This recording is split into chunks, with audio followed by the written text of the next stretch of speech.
Hello friends, welcome to your channel tension free selections. और आज हम लोग डिस्कशन करेंगे इंडियन नेशनल मूवमेंट का पार्ट 3। राइट। पार्ट 2 तक हम लोगों ने All India Muslim League establish हो चुकी है, उसके बाद मिंटो मॉर्ले रिफॉर्म्स हो चुका है, 1911 में जॉर्ज पंचम इंडिया आ चुके हैं, ताना भगत मूवमेंट हो चुका है, कोमा गोटा मारू हादसा हो चुका है। राइट। और उसके फर्स्ट पार्ट में कांग्रेस जो इस्टेब्लिश हो चुकी है, और उसके अधिवेशंस के बारे में उन्होंने डिस्कशन किया था। पार्टीशन ऑफ बंगाल डिस्कशन हो चुका है, एल्बर्ट बिल डिस्कशन हो चुका है। Right. And arms act 1878। And उसके बाद प्रेस जो एक्ट था जिसको बोला गया था देसी प्रेस अधिनियम बोला गया था, पूना समाज बोला गया था। इन सब चीज़ों के बारे में हम लोग डिस्कशन कर चुके हैं। और 1914 यानी कि कोमागाटा मारू हादसा तक हम लोग पहुंच चुके हैं, 1914 तक। अब इसके बाद क्या चीज होती है उसको समझते हैं। 1914 तक हो चुका है और अभी तक इंडियन नेशनल मूवमेंट में गांधी जी की एंट्री नहीं हुई है। ठीक है, अब गांधी जी की एंट्री होगी। 1914 तक गांधी जी की एंट्री नहीं हुई है। एक बार 1901 में, जो कि इंपॉर्टेंट है, पूछा जाता है, कभी कभी क्वेश्चन पूछ लेता है कि गांधी जी कांग्रेस के सबसे पहले किस अधिवेशन में सम्मिलित हुए थे। तो कई लोग उसको लगा देते हैं लखनऊ समझौता, दिसंबर 1916 वाला। लेकिन ऐसा नहीं है। एक बार 1901 का जो समझौता था उसमें गांधी जी क्या हो चुके थे, सम्मिलित हो चुके थे। ठीक, ये बात आपको याद रखनी है। अब हुआ क्या, 1914 से आपको पता है कि वर्ल्ड वॉर फर्स्ट स्टार्ट हो चुका था। राइट। 1914 से 1918 तक वर्ल्ड वॉर चल रहा था और ब्रिटेन ही, एक तरीके से देखा जाए तो जो मेन था वो ब्रिटेन था। राइट। और आसपास की जो कंट्रीज थी, जर्मनी और इन सब लोगों में मिलकर रूस हो गया, ये सब लोग क्या हो रहे थे, लड़ रहे थे। राइट। तो ब्रिटेन के उस टाइम पे जो हमारे वायसराय थे चेम्स फोर्ड, ये याद रखना है कि चेम्स फोर्ड आ गए। ठीक है, उसके पहले कर्जन थे हमारे। तो चेम्स फोर्ड आ चुके हैं इस समय वायसराय, और ये आए क्योंकि वर्ल्ड वॉर चल रहा था। तो इन्होंने क्या की, भारतीयों से मदद मांगी कि देखो ऐसा है कि अगर तुम हमारी मदद करोगे, अगर हमारे हमारे लिए लड़ोगे वर्ल्ड वॉर में, तो हम तुम्हारी मदद करेंगे, हम तुम्हारी भी जो कुछ डिमांड्स हैं उन डिमांड्स को हम क्या कर देंगे, पूरी कर देंगे। ठीक है। तो अब क्या हुआ कि मुस्लिम लीग और जो इंडियन नेशनल कांग्रेस है, उनको ये मौका बड़ा अच्छा लगा। उन्होंने कहा कि देखो ऐसा है कि अभी क्या है कि इनको, ब्रिटेन्स को यानी अंग्रेजों को अभी हमारी ज़रूरत है। ठीक है, और ये मानने के लिए तैयार भी हैं कि ये हम इनसे जो बोलेंगे, जो भी हम डिमांड करेंगे, उस डिमांड को ये पूरी करेंगे। तो मुस्लिम लीग और इंडियन नेशनल कांग्रेस, और इंडियन नेशनल कांग्रेस जो था वो भी दो पार्ट में बढ़ चुका था। आपको पता है 1907 में दो पार्ट में बढ़ चुका है ना, गरम दल और नरम दल में। उन तीनों ने सहमति बनाई कि चलो ठीक है, हम करते हैं। और हमारा जो मेन मुद्दा होगा, जो मेन मुद्दा ये होगा कि हम हिंदू मुस्लिम एकता पर क्या करेंगे, जोर देंगे। ठीक है। लेकिन कांग्रेस के अंदर क्या थी कि एक चीज और प्रॉब्लम थी कि फिरोज शाह मेहता और गोपाल कृष्ण गोखले, ये दो व्यक्तियों को गरम दल वाले बिल्कुल पसंद नहीं थे।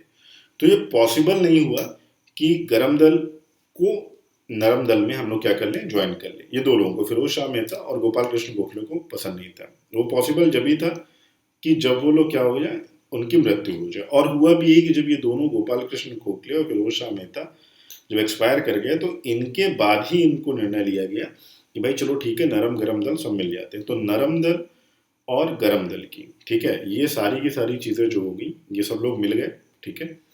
और एक तो बात पहले से ही 1909 में ये हो गई थी कि मुस्लिम के जो अलग उन्होंने बोला था कि इनको पृथक निर्वाचन की मांग है, उसको उन्होंने स्वीकार कर लिया। ठीक है। और उन्होंने ये भी प्रॉमिस किया कि देखो ऐसा है कि जो भी हमसे संवैधानिक सुधार हो सकते हैं, ठीक है, जितने भी हमारे कॉन्स्टिट्यूशन रिफॉर्म्स हो सकते हैं, चाहे वो टैक्स को लेकर हो या किसी भी चीज़ को लेकर हो, वो जो इंडियन से हम अलग करते हैं और यूरोपियन से अलग करते हैं, उन सारी चीज़ों को हम क्या कर लेंगे, सही कर लेंगे। तो इन ये सारी चीज़ें हो गई, इसी को हम लोग बोलते हैं। जब ये सारी चीज़ें हो गई तो लखनऊ समझौता हुआ कि भाई चलो ठीक है, अब लखनऊ में सम्मेलन हो रहा, तो वहाँ पे इन सारी चीज़ों में क्या हुआ, समझौता हुआ और साइन हुआ। ठीक है। यानी कि यहाँ पे आईएनसी और मुस्लिम लीग दोनों के जो नेता थे वो पहली बार एक संयुक्त बैठक में, जिसको बोलते हैं लखनऊ पैक्ट 1916 के नाम से भी जानते हैं, ये एक ऐसा था जहाँ पे आईएनसी, मुस्लिम लीग, आईएनसी के अंदर दोनों चीज़, गरम दल और नरम दल। ठीक है। 1916 में इन लोगों ने क्या किया, बैठे और जो उनके एग्रीमेंट्स थे, ठीक है, उन एग्रीमेंट पे क्या किया, साइन किया। उनके एग्रीमेंट बेसिकली यही था कि हिंदू मुस्लिम एकता पर जोर देना है, और जो मुस्लिम की एक डिमांड थी कि चलो ठीक है भाई, जो उनका जो पृथक निर्वाचन की मांग कर रहे हैं उसको भी दे दिया जाए, ठीक है। हालांकि ये डिमांड आगे चल के बहुत ज़्यादा दिक्कत करी, मुस्लिम लीग के लिए भी दिक्कत करी, भारत के लिए भी दिक्कत हुई, ये एक डिमांड। लेकिन उस टाइम पे क्या हुआ कि उनको लगा कि चलो ठीक है, अभी तो हम लोग आपस में हैं और मान लेते हैं। हालांकि ये बहुत ज़्यादा दिनों तक जो इनका ये लखनऊ समझौता था, बहुत ज़्यादा दिनों तक नहीं चला है, ये वापस से टूट गया था। क्योंकि टूटना ही था, क्योंकि जब हमारे विचार नहीं आपस में मिलते तो वो क्या होते हैं, अलग हो जाते हैं।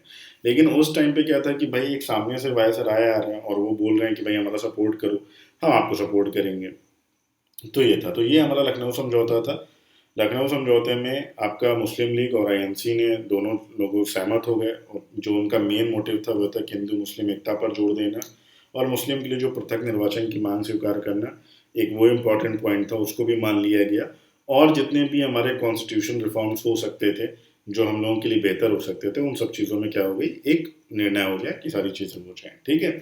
अब इसमें जो तीन चीज़ें हमारी इंपॉर्टेंट है, सबसे पहले क्या हुआ कि जो लखनऊ अधिवेशन हुआ 1916 में, उसके अध्यक्ष थे आईएनसी के, कौन थे, अंबिका चरण मजूमदार, यानी कि एसी मजूमदार। तो ये भी क्वेश्चन कभी कभी पूछ लेता है, एसी मजूमदार, राइट। और इस आंदोलन में सरोजनी नायडू को आपको पता है कि यूपी की फर्स्ट लेडी जो गवर्नर थी, सरोजनी नायडू ने जिन्ना जी को बोला था कि उनके प्रयासों को हिंदू मुस्लिम एकता के राजदूत की उपाधि दी थी। क्योंकि जिन्ना धर्मनिरपेक्ष आदमी थे, उनको हिंदू मुस्लिम से मतलब नहीं था, उनको भारत से मतलब था। उनको सिर्फ एक ये प्रॉब्लम थी कि उनको नेहरू जी से किसी भी तरह का उनको कम पद नहीं चाहिए था, बस सिर्फ बात इतनी सी थी, ठीक है। तो अधिवेशन जितने थे मोस्टली भी इंपॉर्टेंट है। अभी अधिवेशन जो आगे आएंगे वो भी इंपॉर्टेंट, 1920 का अधिवेशन इंपॉर्टेंट है, 1929 का इंपॉर्टेंट है, 1924 का बेलगांव वाला इंपॉर्टेंट है। जो जो इंपॉर्टेंट अधिवेशन है उन सब के बारे में हम लोग डिस्कशन करेंगे, ठीक है। इतनी बात समझ में आ गई। 1916 का हमारा लखनऊ समझौता हो चुका है, ठीक है। इसके बाद जो इम्पोर्टेंट है ये हमारे आते हैं बाल गंगाधर तिलक। अब हुआ क्या कि बाल गंगाधर तिलक ने 1916 में जो इम्पोर्टेंट है, दो होम रूल लीग जो है, दो होम रूल लीग आए, ठीक है। सबसे पहला जो होम रूल लीग आया वो आया बाल गंगाधर तिलक का, और दूसरा जो होम रूल लीग आया वो आया एनी बेसेंट का, ठीक है। तो उसमें से आता है कि पहला होम रूल लीग किसने स्टैब्लिश किया था, तो बाल गंगाधर तिलक ने किया था अप्रैल में, ठीक है। और एनी बेसेंट ने क्या किया था, वो आई थिंक सितंबर में लॉन्च किया था अपना home rule league, right. Home rule league का मतलब क्या था, देखो, होम रूल लीग का मतलब था, होम का मतलब घर और रूल का मतलब राज करना, घर पे राज करना, ठीक है। ये था मतलब कि घर पे राज करना, कौन कौन करेगा, हम करेंगे, यानी हमारा घर है तो हम ही क्या करेंगे, राज करेंगे, ठीक। तो तिलक जी ने 1916 में, लखनऊ समझौता हो चुका है, और अप्रैल में क्या हुआ कि तिलक जी ने, बाल गंगाधर तिलक, ये बहुत ही ज़्यादा कमांडिंग, बहुत ही ज़्यादा स्टैंडर्ड मराठी आदमी थे और बहुत ज़्यादा ब्रेव आदमी थे, ठीक है। जो गणपति की पूजा होती है आज की डेट में महाराष्ट्र में, वो इन्हीं की देन है। और शिवाजी का जो एक फेस्टिवल है वो भी इन्हीं की देन है। तो ये क्वेश्चन पूछा जाता है कि गणपति सबसे पहले किसने स्टार्ट किया था, तो बाल गंगाधर तिलक ने इसको एक उत्सव के रूप में मनाया था। अभी उसके बारे में हम लोग आगे डिस्कशन करते हैं, ठीक है।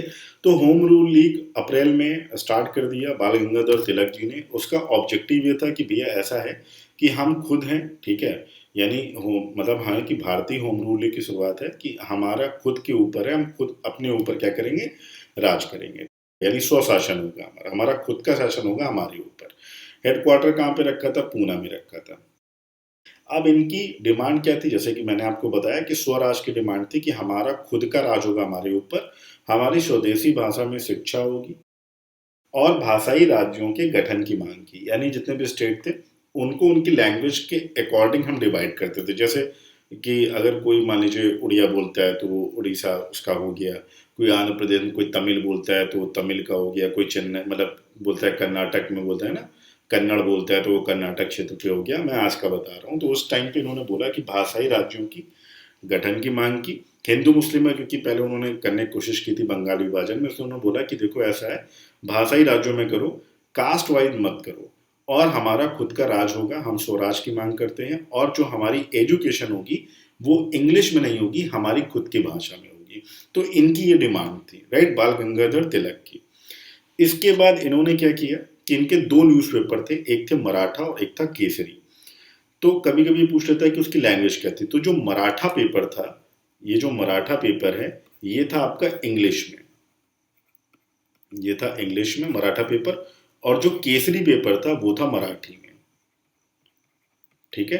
तो रीजनल लैंग्वेज का जो पेपर था वो था केसरी, और जो मराठा पेपर था वो था इंग्लिश में। बाल गंगाधर तिलक का ही ये स्लोगन है कि जन स्वराज मेरा जन्मसिद्ध अधिकार है और मैं इसे लेकर ही रहूंगा। Freedom is my birth right and I shall have it. ये कभी कभी स्लोगन दे के पूछ लेता है कि किसका डायलॉग है। तो 1893 में गणपति महोत्सव का जो उपयोग स्टार्ट हुआ, जो आज हम लोग बहुत धूमधाम से मनाते हैं, वो बाल गंगाधर तिलक की ही देन है। उन्होंने बोला कि गणपति महोत्सव बनाओ और बहुत उत्साह से मनाओ। उनके पीछे उनका ये मोटिव था कि हर एक कास्ट का आदमी एक एक जगह पर आए और एक इसको क्या करें, सेलिब्रेट करें, ठीक है। उनका मोटिव ये था कि सब, चाहे वो हिंदू हो, चाहे मुस्लिम हो, या किसी भी कास्ट का बंदा हो, वो आए और सेलिब्रेट करे। दूसरा, इन्होंने क्या बोला कि शिवाजी महोत्सव के स्टार्ट किया, यानी 1893 में गणपति महोत्सव का स्टार्ट किया, पब्लिकली ऐसे रोड में ऐसे बनाना स्टार्ट कर रहे हैं। और ये क्वेश्चन एसएससी में आ भी चुका है।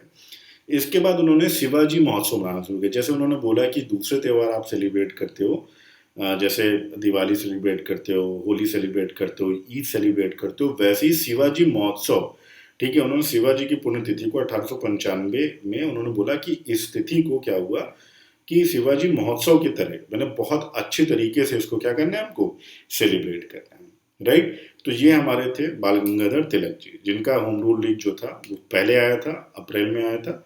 अब इसके बाद जो सेकंड होम रूल है वो आया था एनी बेसेंट। एनी बेसेंट यहाँ की थी नहीं, आयरलैंड की थी, राइट। और यहाँ पर आई तो इन्होंने देखा, क्योंकि पढ़ी लिखी थी, इन्होंने देखा कि यार यहाँ पे बहुत चीज़ें गलत हो रही हैं, राइट। तो उन्होंने क्या किया कि उन्होंने भी होम रूल लीग स्टार्ट किया। सेम चीज़ थी, दोनों अलग अलग था। इनका सितंबर स्टार्ट में हुआ था और उनका अप्रैल में हुआ था। तो जो दूसरा होम रूल लीग है, कभी कभी पूछ लेता है, वो था एनी बेसेंट का, राइट। उनका मुख्यालय पूना था, क्योंकि वो मराठी थे, और ये रहती थी आपका साउथ में। तो साउथ में इन्होंने क्या किया कि मद्रास मद्रास के पास इन्होंने अपना जो इसका मुख्यालय है वो किया। इनके भी दो पेपर थे, न्यू इंडिया और कॉमनवेल्थ। ये भी पूछ लेता है कि ये दोनों पेपर किसके थे। तो न्यू इंडिया और कॉमनवेल्थ दोनों इंग्लिश लैंग्वेज के थे, और ये एनी बेसेंट के थे, राइट।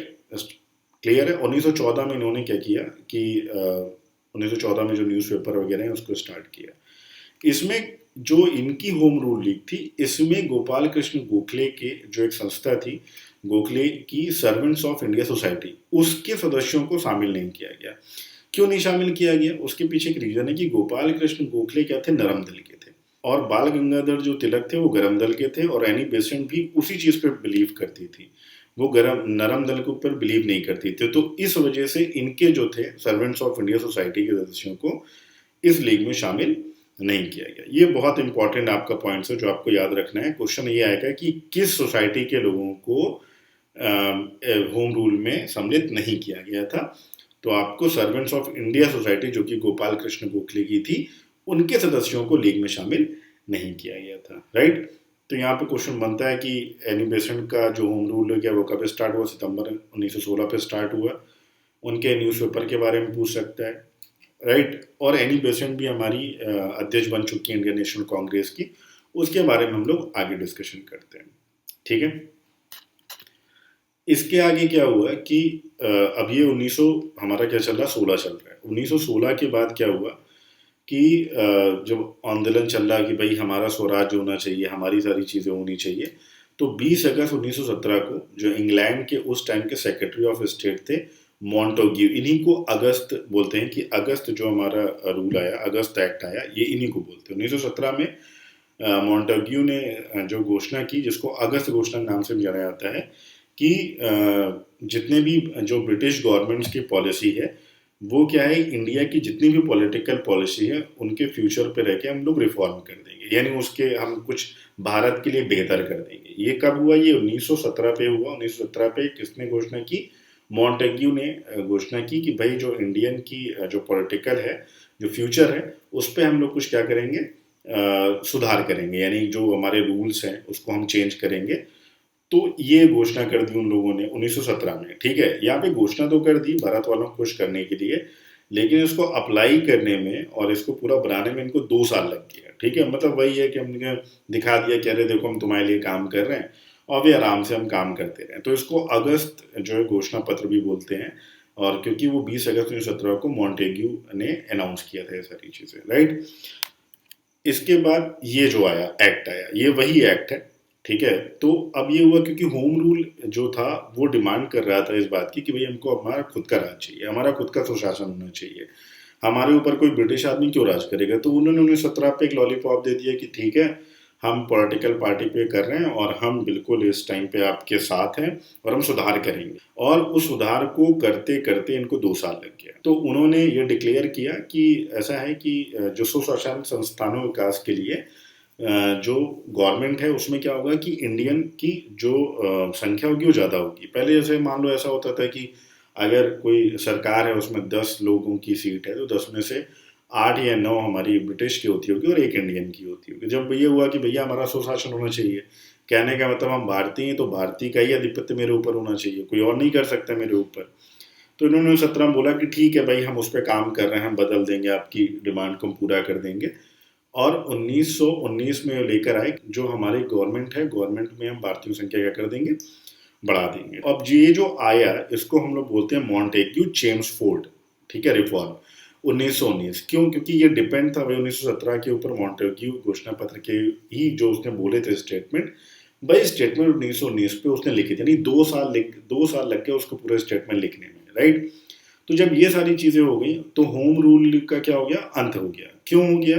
क्योंकि भाई जो हम डिमांड कर रहे थे, स्वशासन की हम डिमांड कर रहे थे, वो तो हमारी पूरी हो गई। तो जब ये हमारी पूरी हो गई तो क्या हो गया, अब आपके आंदोलन में कोई मतलब नहीं रहा। तो उसने क्या किया, जो होम रूल आंदोलन था उसको क्या कर दिया, बंद कर दिया, क्योंकि हमारी बातें मान ली गई थी। और बाद में जाके जितने भी लोग थे ये आईएनसी में ऑफकोर्स जुड़ गए, राइट।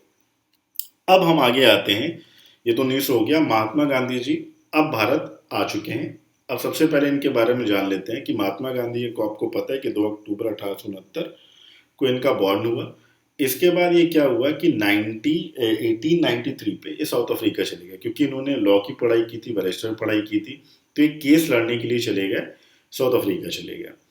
वहां से 1915 में 9 जनवरी, जिसको हम लोग बोलते हैं प्रवासी दिवस के नाम से जानते हैं, वो इस 9 जनवरी को ही क्यों मनाते हैं, क्योंकि 9 जनवरी को गांधी जी आए थे साउथ अफ्रीका से। तो इनकी ही मेमोरी पे उस दिन को हम लोग ये मानते हैं, राइट। तो 9 जनवरी 1915 को गांधी जी आए, किसके कहने पे आए, भैया गोपाल कृष्ण गोखले जी ने इनको बोला कि यार तुम वहाँ क्या कर रहे हो साउथ अफ्रीका में, क्योंकि ये भी बहुत कांडी आदमी थे, बहुत कांड काटते थे। 1893 में ये दक्षिण अफ्रीका गए और वहाँ पे 1895 में उन्होंने नटाल कांग्रेस नाम की अपनी एक जो संस्था है उसको ओपन कर लिया था। क्योंकि जैसे यहाँ पे लड़ाई हो रही थी ब्रिटेन की, और मतलब गोरे और काले, यहाँ पे कह सकते हो कि भैया हम इंडियंस की और ब्रिटेन्स की लड़ाई हो रही थी।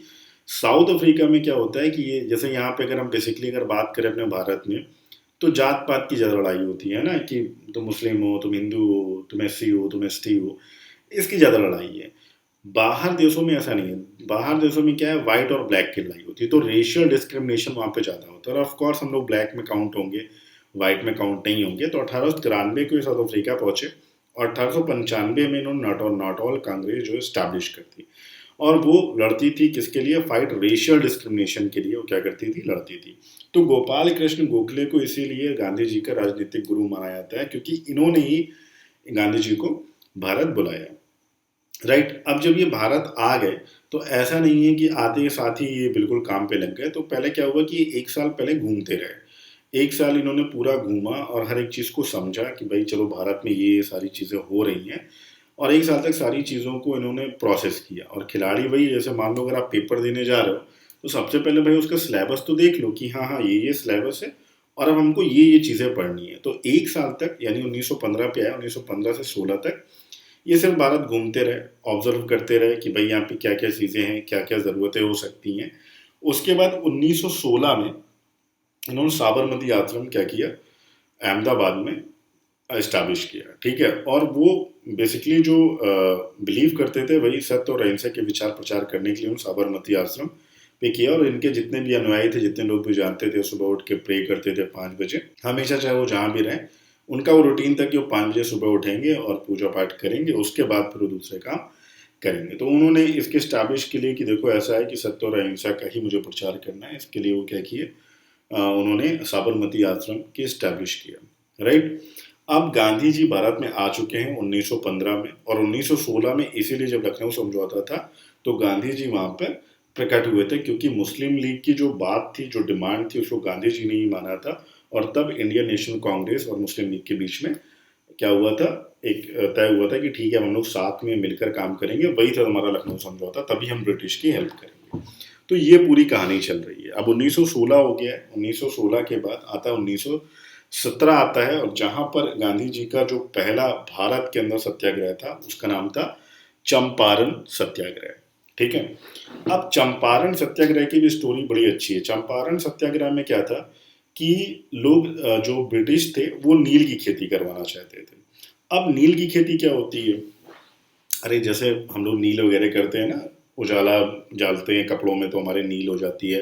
पहले रॉबिन करके आती थी, सूखी नील आती थी, तो नील की खेती करनी। तो ब्रिटेन वाले जो थे, क्योंकि ब्रिटिश में और यूरोपियन कंट्रीज में नील की बहुत डिमांड थी, और जो नील होता है वो ऐसे पैदा नहीं होता। नील पैदा करने के लिए आपकी जो जमीन है वो बहुत उपजाऊ होनी चाहिए, ठीक। अब सीन आता है कि भाई चंपारण बहुत दिन से चल रहा है, वहां पे लोग डिमांड लोग कर रहे हैं, और एक्चुअली हो क्या रहा है कि करो और उसमें टैक्स भी देना होता था आपको, तो लोग उसका विरोध कर रहे थे। तो विरोध तो कर रहे थे, तो लेकिन अब ये विरोध को कैसे सही किया जाए, और गांधी जी के बारे में सुन चुके थे, क्योंकि साउथ अफ्रीका में भी अनशन कर चुके थे, और अच्छे खासे पॉपुलर थे कि भाई इन्होंने साउथ अफ्रीका में अनशन किया था, और वहाँ के जो गरीब लोग हैं या जिनको दिक्कतें हैं उनका सामना इन्होंने करवाया है। तो गांधी जी ऑलमोस्ट फेमस आदमी थे। तो ये जो सच देख रहे हैं, ये एक है राजकुमार शुक्ला, ठीक है। ये राजकुमार शुक्ला जी को गणेश शंकर विद्यार्थी ने 1916 जो अगेन लखनऊ समझौता जो हो रहा है आपका, लखनऊ समझौते में इनको भेजा। एक ये गए और इनके साथ गए संत राउत, ये दो आदमी गए, राजकुमार शुक्ला और संत राउत, ये दो लोग गए लखनऊ सम्मेलन में, और गांधी जी से मिले और गांधी जी को बताया कि गांधी जी बिहार में जो चंपारण है वहाँ पे जो किसान हैं उनकी ऐसी स्थिति है कि वो लोग नहीं करना चाहते हैं खेती, क्योंकि उससे ज़मीन भी बर्बाद होती है, लेकिन ज़बरदस्ती अंग्रेज कर रहे हैं कि भाई उसको करना पड़ेगा। तो उसका हम लोग क्या कर रहे हैं, विरोध कर रहे हैं। तो गांधी जी ने मना कर दिया, लेकिन राजकुमार शुक्ला बहुत ही आदमी थे, हट आदमी थे कि नहीं आपको चलना है। कई बार उनसे मिले, तो फिर गांधी जी ने फाइनली बोला कि चलो ठीक है चलते हैं। तो संत राउत और राजकुमार शुक्ला ये दो लोग, संत कोई संत नहीं थे, उनका नाम था संत राउत, राइट। तो संत राउत और राजकुमार शुक्ला ये दो लोग के कहने पे गांधी जी आपके चंपारण पे आए, और उन्होंने सारी चीज़ें उनसे समझी कि क्या क्या चीज़ें होती हैं। अब क्या था कि जो नील की खेती, ये आपको नील का पेड़ दिख रहा है, ठीक है, ये नील का पेड़ है। अब नील की खेती होती कैसे थी, तो जैसे मान लो कि आपका ये एक प्लाट है, ठीक है, या मान लो खेत है। अब इसके क्या है कि 1 2 3 1 2 ये ऐसे करके मान लो आपके 20 भाग है, ऐसे करके मान लो 20 भाग है। तो इसके 3 भाग में आपको नील की खेती करनी है, और बाकी भाग में आपको अपनी खेती करनी है, लेकिन ये 3 भाग में कंपलसरी हो गया कि आपको ये करना ही करना है, ठीक। तो इसका जो जिनकी ज़मीन थी, जो मालिक थे, उन्होंने बोला कि भाई हम इसका विरोध करते हैं। अच्छा, उसका रीज़न क्या था कि आपको ये उगाना तो है ही है, लेकिन अब उन ब्रिटेन्स वालों के पास क्या थे, कारीगर भी नहीं थे, मजदूर भी नहीं थे। तो आपको उगाना है, और उगाने के बाद आपको इसको फैक्ट्री ले जाना है, और फैक्ट्री में फिर आपको इसको निकालना भी है। तो वो डबल काम था, और इतनी ज़्यादा इनकम भी नहीं थी, पैसे भी नहीं थे उसमें, ठीक है। तो इसका लोग विरोध कर रहे थे। अब उसमें शांतिपूर्ण विरोध कर रहे थे। तो उस सरकार ने क्या किया कि पद्धति को, मतलब अब गांधी जी आ गए वहाँ पे, तो गांधी जी ने क्या किया, अनशन किया। अब गांधी जी को तो आपको पता है, ठीक है, गांधी जी का जो पहला सविनय अवज्ञा आंदोलन था वो चंपारण आंदोलन था। तो इनके आगे क्या हुआ कि जो गवर्नमेंट है, गवर्नमेंट झुक गई, और गवर्नमेंट ने बोला कि ठीक है हम एक काम करते हैं कि हम तिनकटिया जो पद्धति है, जो 3 पार्ट वाली, उसको हम ख़त्म करते हैं, और हम जो हमारे किसान भाई हैं, जो किसान लोग हैं, उनको हम मुआवजा भी देते हैं, जितना भी उनका लॉस हुआ होगा उसका हम कुछ पार्ट आपको मुआवजे के रूप में देते हैं। अब गांधी जी बिल्कुल फेमस हो गए कि भाई इतने ज़्यादा फेमस हो गए। तो इसी जगह पे चंपारण पे ही रविन्द्रनाथ टैगोर ने गांधी जी को क्या किया, महात्मा की उपाधि दी, ठीक है। तो पूछा जाता है कि महात्मा की उपाधि गांधी जी को किसने दी, रविन्द्रनाथ टैगोर में दी। कहाँ पर दी, चंपारण का जो पहला इनका आंदोलन था 1917 में, 1915 में ये भारत आए, 1 साल घूमते रहे, 1916 को ये लखनऊ अधिवेशन पे हुए, इनके साथ सारी सारी चीज़ें हुई और 1 साल के बाद 1917 में ये चंपारण आंदोलन से फेमस हो गया क्योंकि वो सक्सेस हो गया इनका, राइट। इसके बाद इनका जो दूसरा आंदोलन है वो है अहमदाबाद मील स्ट्राइक 1918। अच्छा, अब यहाँ पे क्या हुआ इसको भी समझ लेते हैं। यहाँ पे ये हुआ कि अहमदाबाद में 1917 में प्लेग बीमारी बहुत फैली थी, राइट। प्लेग बीमारी 1917 में बहुत फैली थी और ये उस टाइम पे प्लेग बीमारी थी, कोई इलाज तो था नहीं। प्लेग बीमारी किससे फैलती है? चूहों से फैलती है, राइट। और इसी बीमारी की वजह से कांग्रेस का पहला अधिवेशन पूना में नहीं हो पाया था, इतना आपको याद रखना है। अब जितने मजदूर लोग थे वो क्या कर रहे थे कि वो वापस छोड़ के जा रहे थे काम से कि भाई हमको तो करना नहीं है काम क्योंकि प्लेग फैल रहा है। तो अब जो जो ओनर थे, मिल ओनर थे, उन्होंने बोला कि यार अब हमारा काम कैसे चलेगा, तो उन्होंने क्या किया, प्लेग बोनस देना स्टार्ट कर दिया। कि उन्होंने बोला कि आप सब लोग रुक जाओ, हम आपको प्लेग बोनस देंगे, ठीक है। तो मजदूर लोग रुक गए और काम करते रहे। अब जब ये लोग काम कर रहे थे तो क्या हुआ कि फिर इसके बाद 1918 आया। 1918 में प्लेग खत्म हो गया तो मालिकों ने बोला कि ठीक है, अब जो हम प्लेग बोनस दे रहे थे आपको वो बोनस हम खत्म करते हैं, अब उससे हमारा कोई लेन देन नहीं है, आप उसी काम पे करो। तो इसमें क्या हुआ कि जो लेबर थे, जो मजदूर भाई थे, वो भिड़ गए। उन्होंने बोला कि नहीं, अब ये वापस तो आप नहीं करेंगे। और सही बात है कि अगर आपने किसी को बोनस दे दिया है, किसी की सैलरी हाइक कर दी है, तो आपने सैलरी हाइक कर दी है, फिर आप उसको छीन नहीं सकते। अगर आप छीनेंगे तो विद्रोह होगा। यही विद्रोह हुआ यहाँ पे और मिल मजदूरों ने हड़ताल कर दी कि भाई अब हम काम नहीं करेंगे, अब आप हमारा जो वेतन है वो हमारा वेतन क्या करिए, 50% बढ़ाइए। फिर गांधी जी को बुलाया गया, ठीक है। तो गांधी जी ने पहली बार, यहाँ पे ये भी कभी कभी क्वेश्चन पूछ लिया जाता है कि गांधी जी ने पहली बार भूख हड़ताल कब की, तो भूख हड़ताल गांधी जी ने सबसे पहले अहमदाबाद मिल हड़ताल पे करी थी, ठीक है, और जो कि सफल रही। लेकिन जो यहाँ पे लेबर थी वो 50% की डिमांड कर रही थी हाइक की, तो गांधी जी ने बोला कि ऐसा है 50% डिमांड मत करो, ये ज़्यादा है, 35% की डिमांड करो आप लोग। और जब ये लोग 50% की डिमांड कर रहे थे तो जो मालिक थे वो 20% में राजी हो गए थे कि ठीक है हम 20% तक कर देंगे। लेकिन तब गांधी ने कहा कि 35% को। तो गांधी जी यहाँ पर आए और गांधी जी ने पहली बार सत्याग्रह यहाँ पर किया और भूख हड़ताल करी। तो भूख हड़ताल सबसे पहले गांधी जी ने अहमदाबाद मिल स्ट्राइक पे किया 1918 पे। और जब ये अहमदाबाद मिल स्ट्राइक कर रहे थे तभी इनके पास खबर आई थी खेड़ा सत्याग्रह की। खेड़ा कहाँ पे? खेड़ा भी आपका वहीं गुजरात में है। तो वहां पर भी किसान आंदोलन होना था और यहाँ से गांधी जी का पूरा हर एक चीज़ यहाँ पे क्या हो जाएगी, चेंज हो जाएगी। जब ये अहमदाबाद मिल हड़ताल पे ही थे तभी इनको खबर मिली कि भाई एक किसान आंदोलन और है और लोगों को इनको खबर पहुंचाएगी क्योंकि ये किसान आंदोलन एक कर चुके थे और उसको सफल कर चुके थे, राइट। उसके बारे में हम लोग आगे डिस्कशन करेंगे। आइए पहले समझ लेते हैं कि ये अहमदाबाद में मजदूर आंदोलन था। इसमें जो अनुसुईया बेन साराभाई थी, ठीक है, ये खुद क्या थी, ये लंदन से पढ़ी हुई थी और ये मनसुख साराभाई एक बहुत बड़े मिल ओनर थे, उनकी सिस्टर थी अनुसुईया बेन साराभाई। लेकिन जब वो पढ़ के आई, लंदन से पढ़ी हुई थी और काफ़ी समाज सेवी थी, तो उनको लगा कि मजदूरों के साथ गलत हो रहा है, तो अपने भाई के विरुद्ध हो गई और इन्होंने ही महात्मा गांधी को यहाँ पर बुलाया था। किसके खिलाफ था? मिल मालिकों के विरुद्ध था, ठीक है। क्यों? क्योंकि इन्होंने जो प्लेग बोनस ये दे रहे थे उसको वापस ले लिया और उन्होंने अब डिमांड कर दी कि वो तो लेंगे ही लेंगे और साथ में वेतन वृद्धि करो, ठीक है। परिणाम क्या हुआ इसका कि जो मालिक थे वो 20% बोल रहे थे हम बढ़ाएंगे। गांधी जी के अनशन के बाद यहाँ पे वो उन्होंने 35% बढ़ाने की मांग को स्वीकार किया और ये गांधी जी का जो प्रथम अनशन था, भूख हड़ताल थी, वो क्या हो गई, सक्सेस हो गई यहाँ पे, ठीक है। अब इसके बाद गांधी जी को, यानी 1917 खत्म, 1918 चल रहा है और 1918 में जब ये अहमदाबाद में मजदूर आंदोलन कर रहे थे, इनको पता चला कि भैया खेड़ा सत्याग्रह में स्टार्ट हो रहा है। खेड़ा सत्याग्रह क्या था कि भाई ये भी गुजरात में ही था और ये भी किसान के लिए था। हुआ क्या था कि उस टाइम पे जो है वहाँ का खेड़ा डिस्ट्रिक्ट है गुजरात का, वहाँ पे क्या हुआ कि जो पूरी पूरी फसल थी वो खराब हो गई थी, ठीक है। जिसलिए वहाँ के जो किसान थे वो चाहते थे कि जो लगान है, यानी जो टैक्स है जो गवर्नमेंट उनसे वसूलती है, वो माफ़ कर दिया जाए, राइट।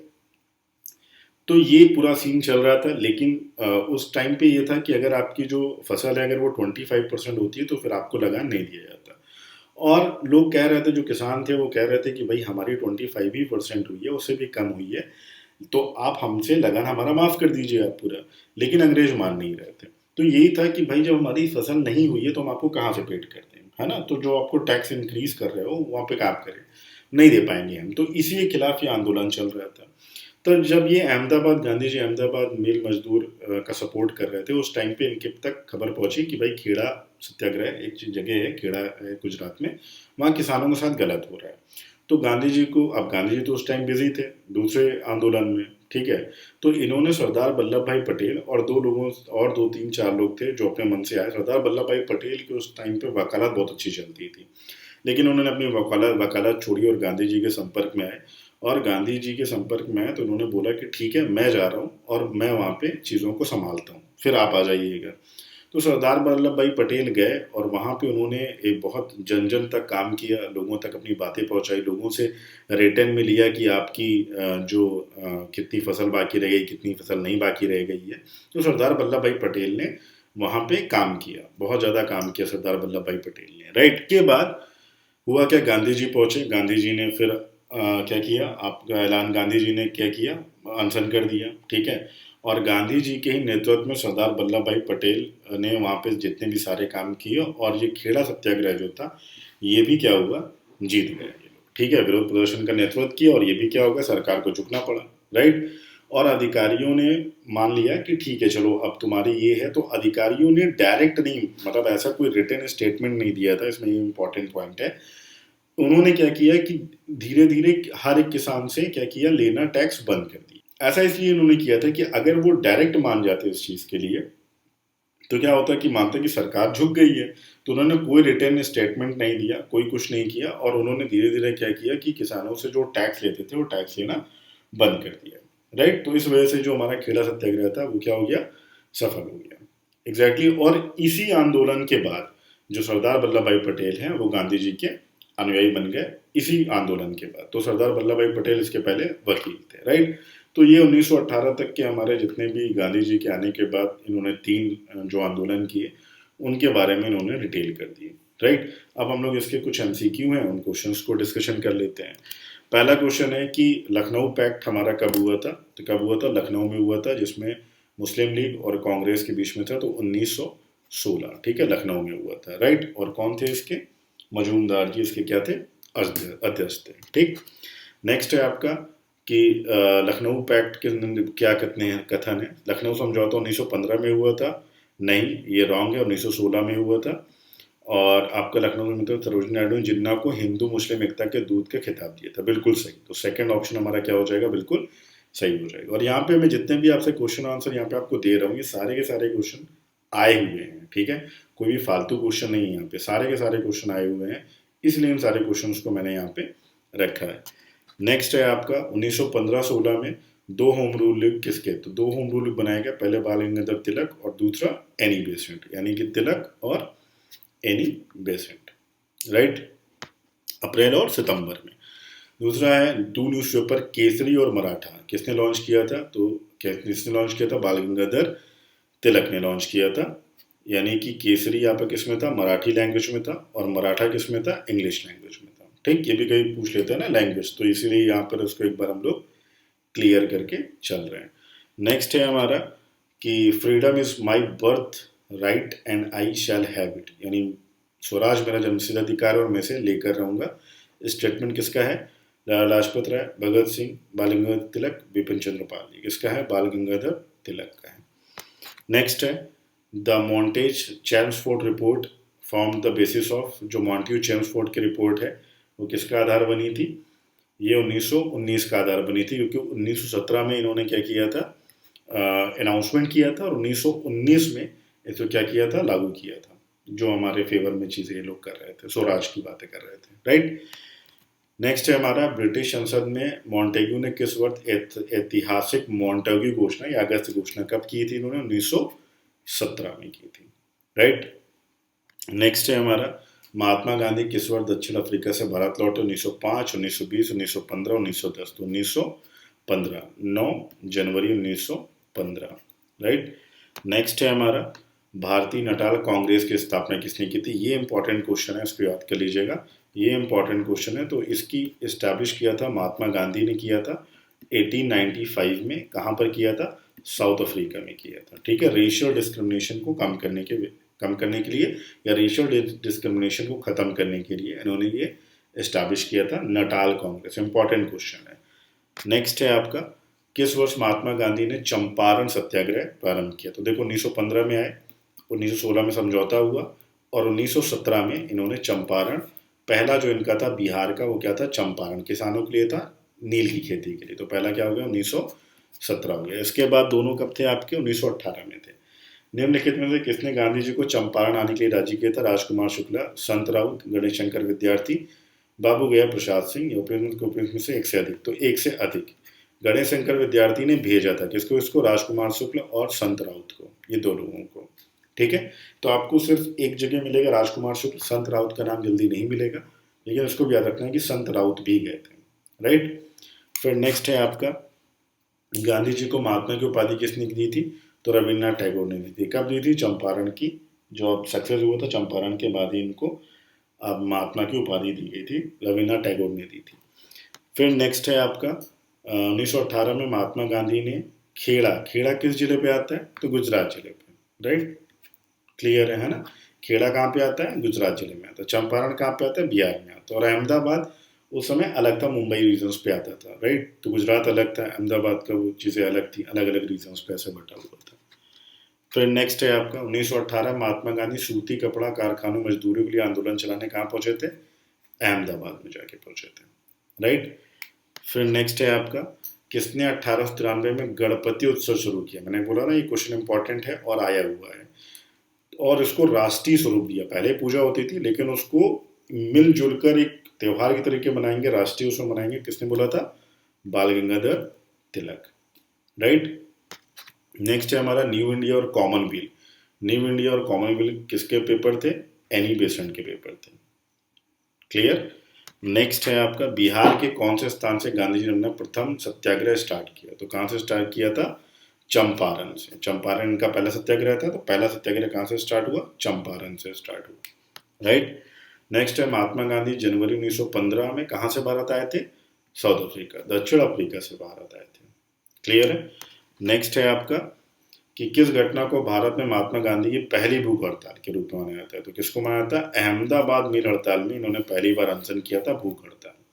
ठीक है, पहला सत्याग्रह या पहला आंदोलन किसको कह सकते हैं आप? चंपारण सत्याग्रह को आप पहला सविनय अवज्ञा आंदोलन कह सकते हैं। ठीक है, तो आज के जितने भी क्वेश्चन हो सकते थे इस टॉपिक से रिलेटेड, जितने भी जो मैंने पढ़ाया वो मैंने यहाँ पे कवर किए हैं।